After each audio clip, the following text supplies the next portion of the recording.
Hello दोस्तों, आज की स्टोरी है उस रात। राकेश ने कार रोकी और उतरकर सलोनी के घर का दरवाजा खटखटाया। सलोनी ने दरवाजा खोलते ही कहा, नमस्ते जीजा जी। नमस्ते, राकेश ने आंगन में घुसते हुए कहा। क्या हाल है सलोनी? बस आपका ही ख्याल दिल में है, मुस्कुराते हुए सलोनी ने कहा। कमरे में आकर एक कुर्सी पर बैठते हुए राकेश ने पूछा, मामी जी दिखाई नहीं दे रही हैं, कहीं गई हैं क्या? कल पास के गांव में गई थी, वे 1 घंटे में आ जाएंगी। कुछ देर पहले माँ का फोन आया था। आप बैठो, तब तक मैं आपके लिए चाय बना देती हूँ।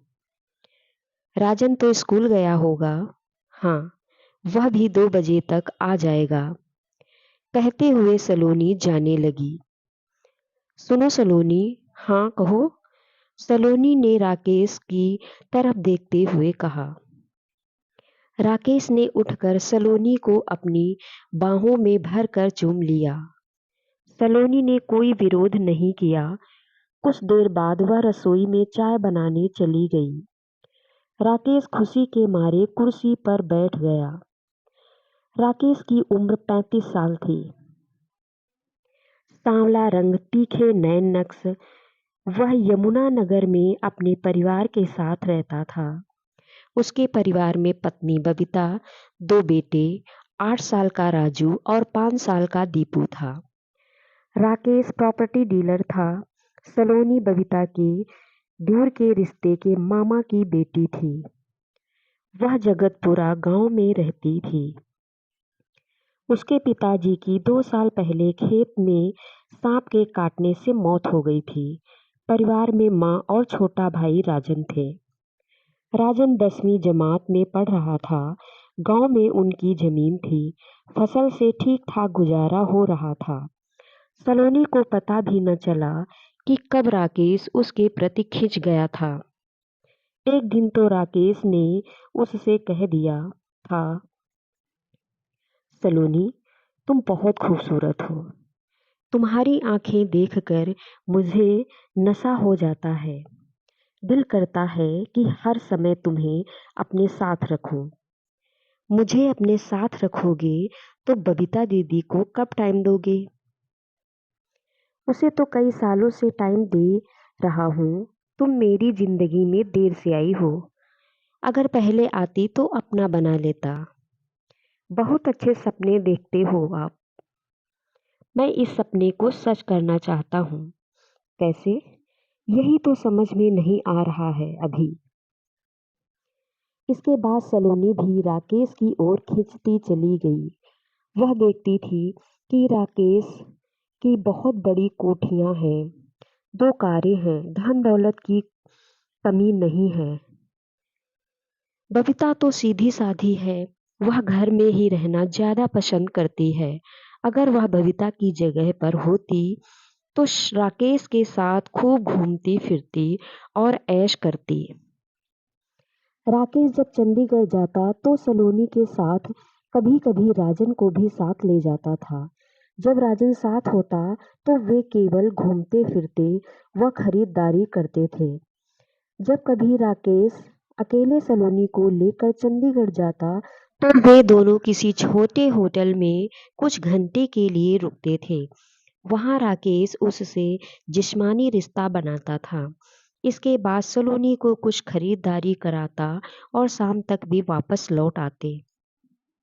बबीता व राकेश के बीच कई बार सलोनी को लेकर बहस हुई, झगड़ा हुआ, पर नतीजा कुछ नहीं निकला। राकेश व सलोनी उसी तरह मिलते रहे।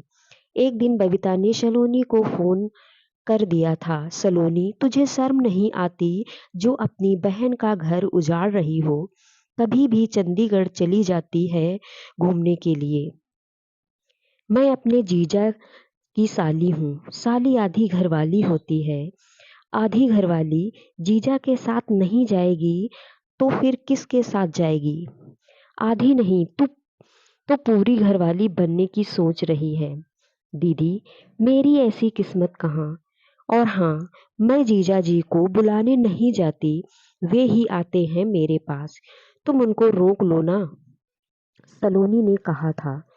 सलोनी की माँ भी यह सब जानती थी, पर वे मना नहीं करती थी, क्योंकि राकेश सलोनी पर खूब रुपए खर्च कर रहा था।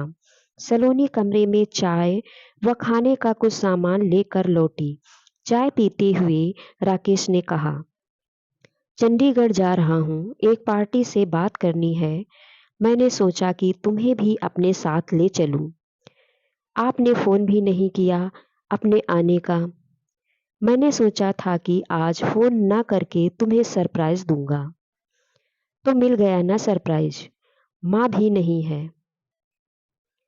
सूना घर छोड़कर मैं कैसे जाऊंगी? कोई बात नहीं, मैं मामी जी के आने का इंतजार कर लेता हूँ। मुझे कौन सी जल्दी है? तुम जरा मामी जी को फोन मिलाओ। सलोनी ने फोन मिलाया। घंटी तो जाती रही, पर कोई जवाब नहीं मिला। पता नहीं माँ फोन क्यों नहीं उठा रही है, सलोनी ने कहा।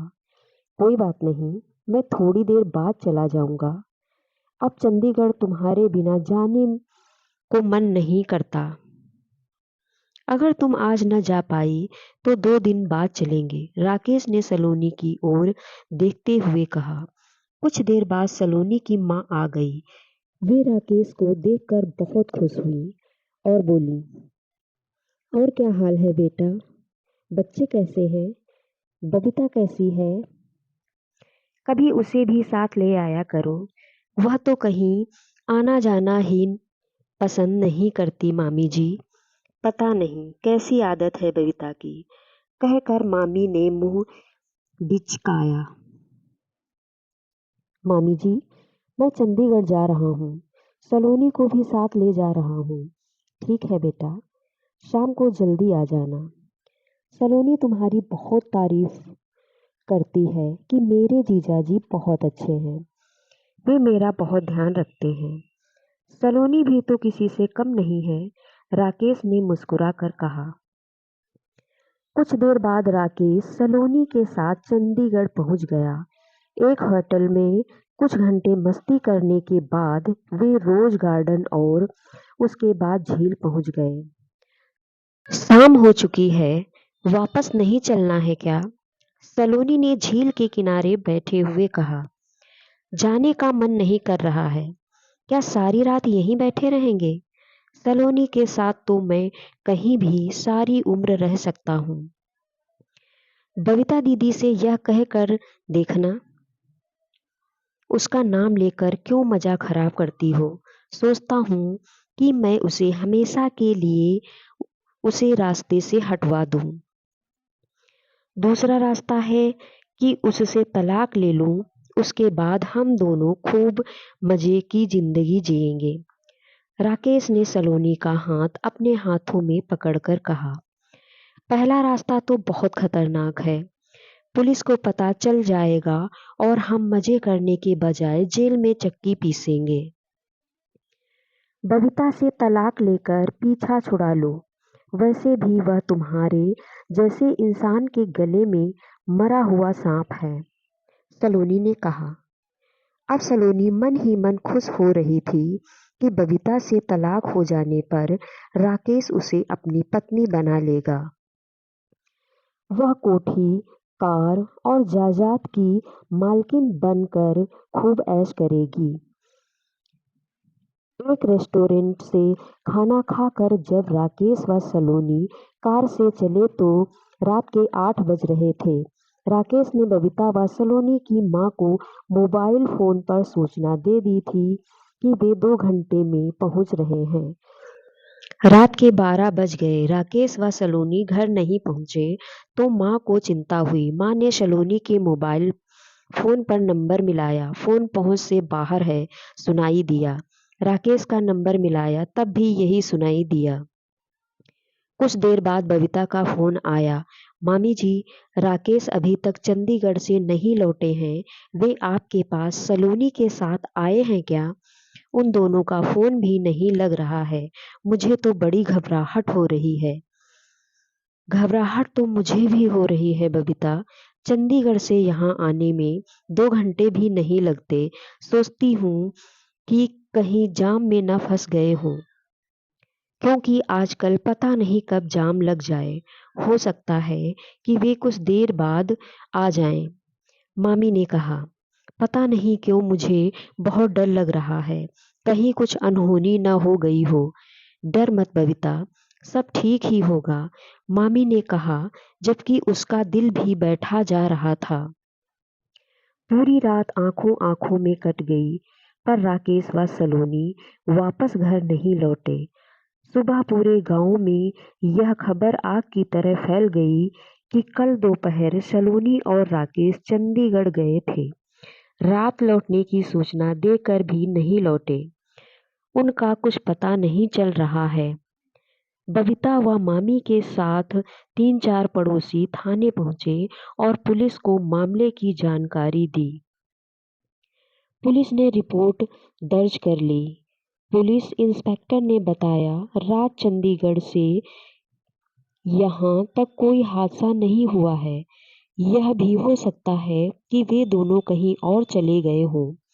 खैर, मामले की जांच की जाएगी। आपको कोई बात पता चले या कोई फोन आए तो हमें जरूर सूचना देना। वे सभी थाने से लौट आए। दिन बीतते चले गए, पर उन दोनों का कुछ पता नहीं चल सका। जितने मुंह उतनी बातें। वे दोनों तो एक दूसरे के बिना रह नहीं सकते थे। वे तो चंडीगढ़ मजे करने के लिए जाते थे। राकेश का बस चलता तो सलोनी को दूसरी पत्नी बनाकर घर में ही रख लेता। सलोनी तो उसकी रखैल बनने को भी तैयार थी। सलोनी की माँ ने तो आंखें मूंद ली थी, क्योंकि घर में माल जो आ रहा था, नहीं तो वे अब तक सलोनी की शादी न करा देती। 2 महीने बीत जाने के बाद भी जब राकेश व सलोनी का कुछ पता नहीं चला, तो सभी ने यह समझ लिया कि वे दोनों किसी दूसरे शहर में जाकर पति पत्नी की तरह रह रहे होंगे। अब वे यहाँ कभी नहीं आएंगे। 1 साल बाद उस इलाके की 2 लेन की सड़क को चौड़ा करके 4 लेन के बनाए जाने का प्रदेश सरकार की ओर से आदेश आया, तो बहुत तेजी से काम शुरू हो गया। 2 साल बाद एक दिन सड़क किनारे मशीन द्वारा जमीन की खुदाई करने का काम चल रहा था, तो अचानक मशीन में कुछ फंस गया। देखा तो वह एक सफेद रंग की कार थी, जिसका सिर्फ ढांचा ही रह गया था। उस कार में 2 नरकंकाल भी थे। कार की नंबर प्लेट बिल्कुल साफ साफ पढ़ी जा रही थी। देखने वालों की भीड़ लग गई। पुलिस को पता चला तो पुलिस इंस्पेक्टर व कुछ पुलिस वाले भी वहां पहुंच गए। कार की प्लेट का नंबर पढ़ा तो पता चला कि वह कार राकेश की थी। वे 2 नरकंकाल राकेश व सलोनी के थे। बबीता, सलोनी की माँ व भाई भी वहां पहुंच गए। वे तीनों रो रहे थे। पुलिस इंस्पेक्टर के मुताबिक उस रात राकेश व सलोनी कार से लौट रहे होंगे। पहले उस जगह सड़क के किनारे बहुत दूर तक दलदल थी। हो सकता है कि कार चलाते समय नींद में या किसी को बचाते हुए या किसी दूसरी वजह से उनकी कार इस दलदल में जा गिरी। सुबह तक कार दलदल में पूरी तरह समा गई। किसी को पता भी नहीं चला। धीरे धीरे यह दलदल सूख गया। उन दोनों की कार में ही मौत हो गई। अगर सड़क न बनती तो किसी को भी पता नहीं चलता कि वे दोनों अब इस दुनिया में नहीं हैं। दोनों के परिवारों को हमेशा यह उम्मीद रहती कि शायद कभी वे लौट कर आ जाएं। पर अब सभी को असलियत का पता चल गया है कि वे दोनों लौट कर घर क्यों नहीं आए। अब बबीता व सलोनी की माँ के सामने सब्र करने के अलावा कुछ नहीं बचा था। तो दोस्तों, ऐसी ही प्रेरणादायक कहानी सुनने के लिए हमारे चैनल को सब्सक्राइब अवश्य कर लें व वीडियो को लाइक करें। धन्यवाद।